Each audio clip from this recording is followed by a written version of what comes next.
Hello all. So இன்றைக்கி நான் சொல்ல போகிற இன்ஃபர்மேஷன் என்னென்னா, பேங்க் எம்ப்ளாயீஸ் அண்ட் ஃப்யூச்சரில் பேங்க் ஸ்டாஃபாக ஆக போகிற ஆஸ்பிரண்ட்ஸ் உங்கள் எல்லாருக்கும் தான் நான் அந்த வீடியோ போடுறேன். ஸோ எக்ஸாம் எழுதி உள்ளே போயிடுவோம். உள்ளே போனதுக்கப்புறம் ஒடுறத சேலஞ்சஸ் இதை பற்றி பெருசாக யாருமே நமக்கு சொல்லிக் கொடுத்துருக்க மாட்டாங்க. As I have experience in handling all this things from best thing to the worst thing. So I just wanted to share my experience with you. So first of all, best part we all know. Best part நமக்கு நடக்கும்போது we don't need any support or anything. அதை நம்மளே handle பண்ணுவோம்.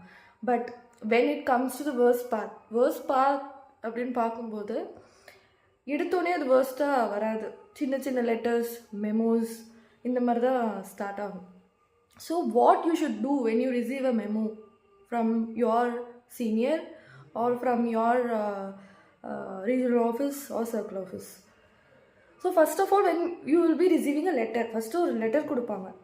Okay, so அந்த letterல வந்துட்டு they will ask the reason why all these things happen. So அது வந்து ரொம்ப important. So you should not give the reasons as you wish.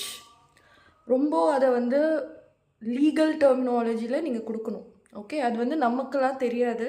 So you need union support. So அவசரப்பட்டு நீங்களா நம்ம தான் கரெக்டாக தானே பண்ணோம், உண்மை எழுதுகிறோன்னு சொல்லிட்டு நீங்களா லேமேன் டேர்ம்ஸில் அதை எழுதக்கூடாது. ஏன்னா அந்த ஒரு லெட்டர் தான் it forms a basis for all your disciplinary proceeding.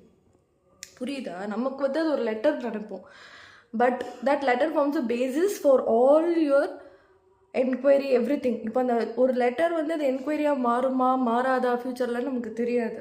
Okay, so whenever you are giving a reply, that should be legally vetted, drafted.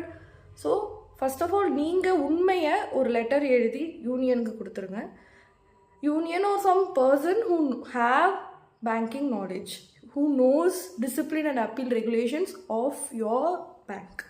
So public sector bank எல்லாத்துக்குமே பேசிக்காக ஒரே ஒரு டிசிப்ளின் அப்பீல் ரெகுலேஷன்ஸ் தான் இருக்கும். But சின்ன சின்ன changes இருக்கும், but core principal ஒன்றா தான் இருக்கும்.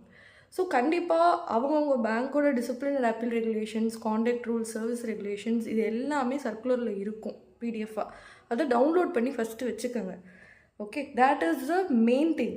யூ ஷுட் நோ ஒரு மிஸ்காண்டக்ட்னா என்ன, எதெல்லாம் பண்ணால் மிஸ்காண்டக்ட், எது பண்ணால் மைனர் மிஸ்காண்டக்ட், எது மேஜர் மிஸ்காண்டக்ட், எது கிராஸ் மிஸ்காண்டக்ட், இது எல்லாமே உங்களுக்கு தெரிஞ்சால் தான் நீங்கள் அதுக்கேற்ற மாதிரி வேலை பார்க்க முடியும். You will not get caught in any trouble.